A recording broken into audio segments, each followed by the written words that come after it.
Le Seigneur n'a pas voulu uniquement se faire connaître à Jean comme le glorieux Christ. L'intention du Seigneur était de confier à son serviteur Jean une grande et importante responsabilité.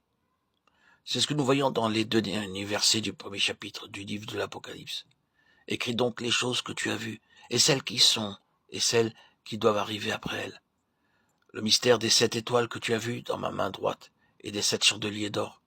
Les 7 étoiles sont les anges des 7 églises. Et les chandeliers sont les 7 églises. Apocalypse 1, 19, 20. Le Seigneur voulait que Jean écrive les choses vues, et celles qui sont, et celles qui doivent arriver après elles. Il désirait laisser un témoignage écrit.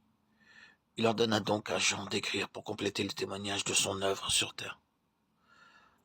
Les choses que tu as vues se rapportent à ce que Jean venait juste de voir.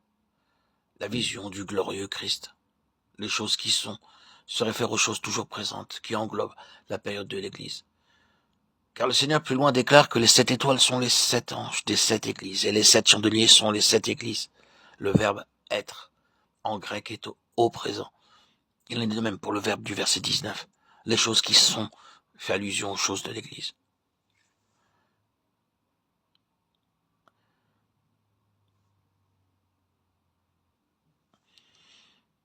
Les 7 étoiles, les 7 chandeliers d'or sont appelés le mystère. En tant que tels, ils ont une signification spirituelle. À moins que Dieu ne les révèle, nul ne peut comprendre les mystères que contient la Bible.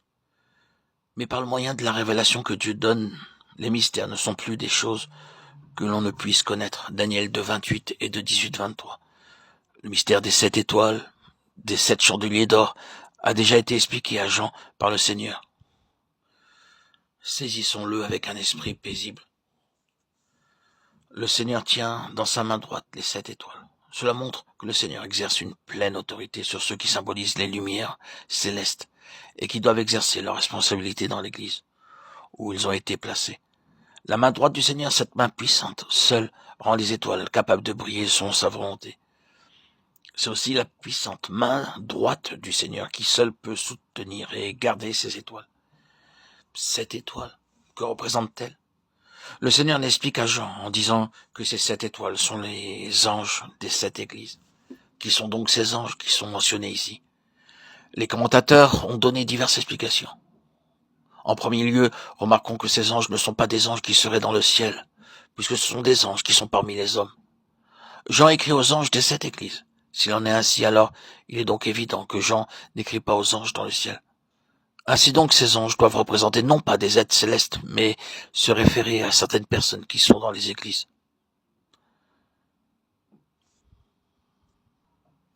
Quelle sorte de personnes sont donc les anges de cette église? La signification du mot messager en grec est quelqu'un qui est envoyé.